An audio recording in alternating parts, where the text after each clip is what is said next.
this is me once again, Mystica.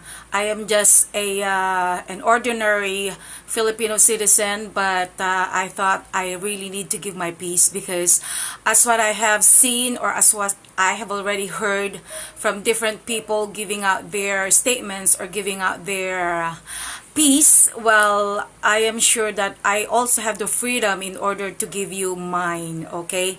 And since I have already started the other day about giving my my thoughts with regards to President Duterte, because I am sure that it all started with what he had said before during his speech that ABS-CBN were able to get the money that he gave them, that was 2.8 million, and of course, you know, what a disappointment because they weren't able to air his advertisement, and of course with Robin Padilla as his endorser at that time. So I mean, I was able to give out my piece during that video that I have made earlier, but since after I have checked also what was this co-warranto, and of course I have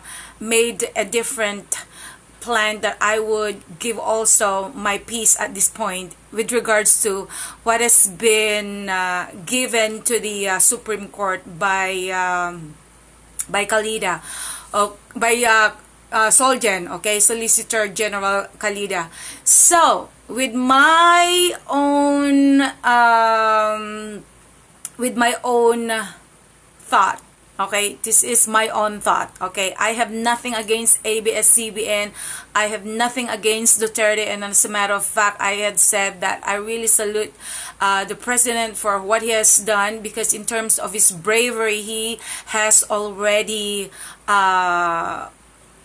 gave his, you know, his obligations in order to have what he has promised before. I mean, he wasn't able to do everything as he has promised, but at least he was able to show us people that he was willing and he was able to do what he needed to do on his best, okay? Pero hindi naman lahat ng pagkakataon ay talagang nagiging successful siya in terms of kung ano yung mga naipangako niya. So of course, we just have to understand that at least he had already given his best to all of us, and he has proven us that he was willing to do his role being the president of the country. But right now, as an ordinary citizen, kalimutan nyo muna na ako'y celebrity, because I don't want people thinking that I am doing this because I'm a celebrity as well. And of course, you know, as what you know, I was able to have some benefits also by ABS-CBN, especially in terms of having my career back, you know, during the provinciano moments of my life with Papa Troy Montes, okay? So, sinasabi kasi nila na wala daw akong utang na loob, wala kaming utang na loob, and that's the reason why bakit pumapanig na kami kay President Duterte. Well, as what you have seen from the start, kung totoo man talaga na you think that I was really against the president, well, you have seen talaga na kung ano man yung mga points ko noon, you know, I wasn't really pinpointing every statement that I had. I wasn't really pinpointing everything na parang blame ko na lahat yung mga hinanakit ko or whatever, but I was referring to may hinanakit doon sa mga pumatay sa tatay ko, and I was just expressing my freedom in order to share also kung ano nangyari, and that was the reason why I came up with some statements na kung sakaling nakapagmura ako, and then of course those were the reasons why na ako yung mismo pinagbalingan nila,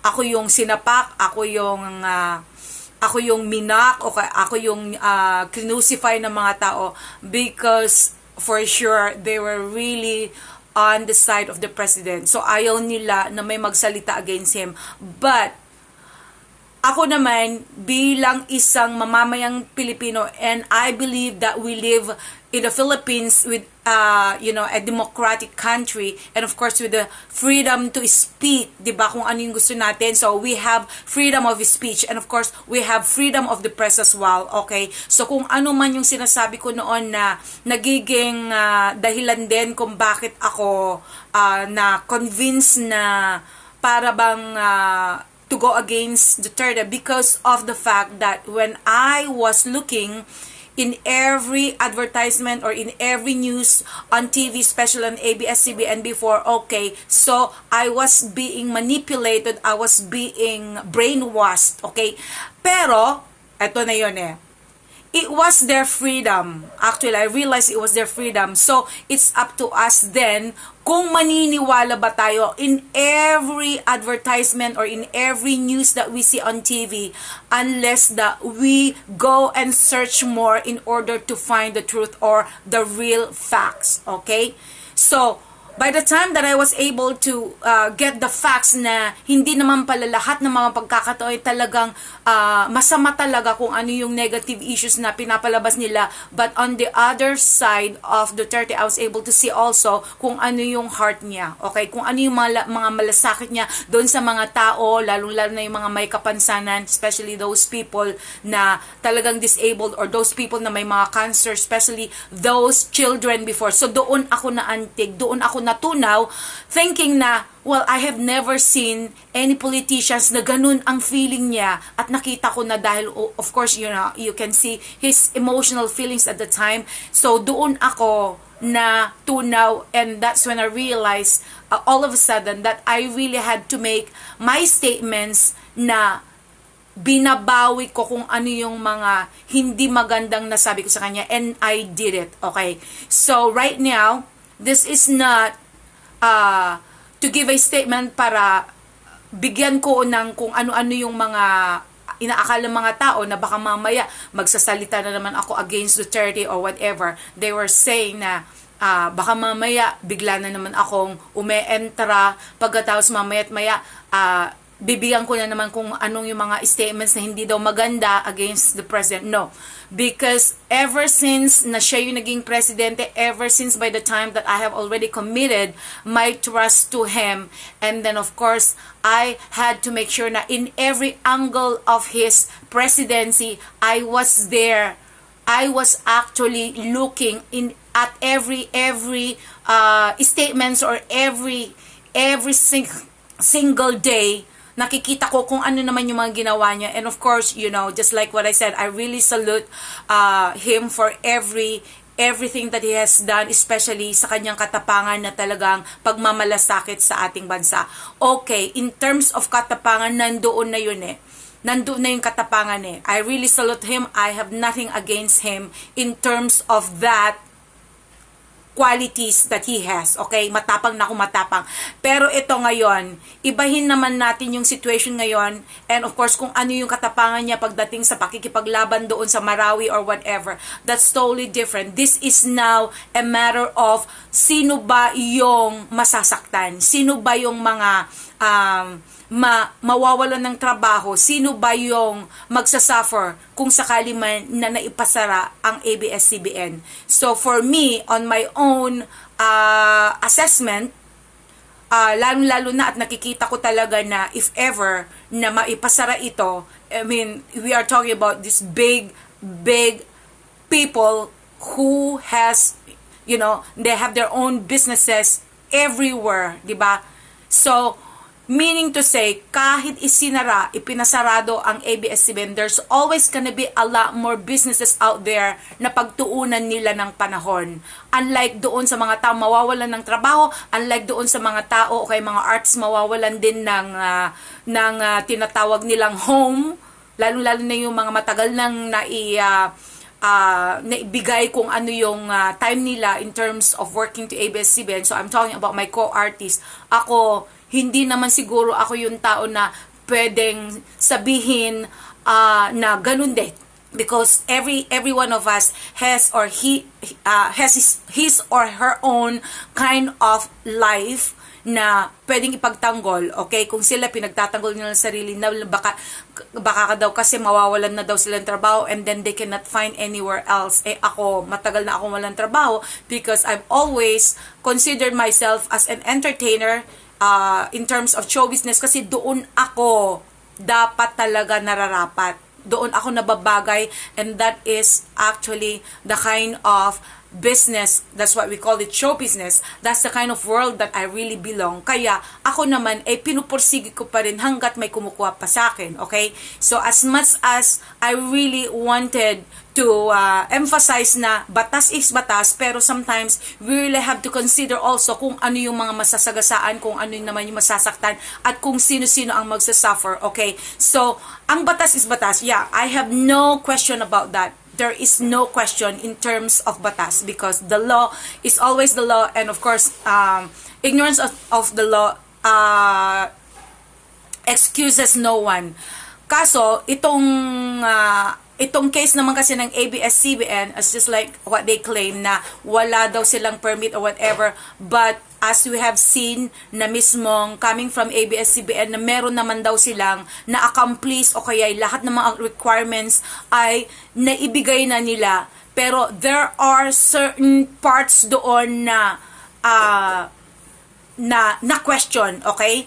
Na-question yung mga party katulad yung pay-per-view na supposedly they were not supposed to ask some money because it's a free media supposedly, pero ang kanilang statements naman is, well, kung sakali man na ibibigay nila for free, wala nang pupunta sa sinehan, wala nang pupunta o kaya magbabayad pa somewhere else kung saan man sila pwede dapat pumunta para magbayad sila with certain amount of money kung free naman. So, at least they have their own opinions na talaga naman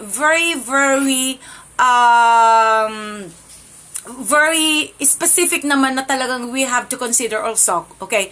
So ngayon, there are also certain parts na bawal daw na merong kukuning mga investors coming from other countries. We're talking about foreigners, okay? Kasi dapat daw na ang may-ari ng isang istasyon ay talagang pure Filipino 100%. Of course, the managers and of course all the owners as well as the managers. Okay, so we have already got the informations na talaga lahat naman sila na talagang nagmamanage, and of course the owners of ABS-CBN, they're really Filipinos, but they have gathered some foreigners as well in order to invest kasi di ba we are actually promoting our country na puntahan ng mga investors, especially the foreign people, di ba? So why can't we stick to that?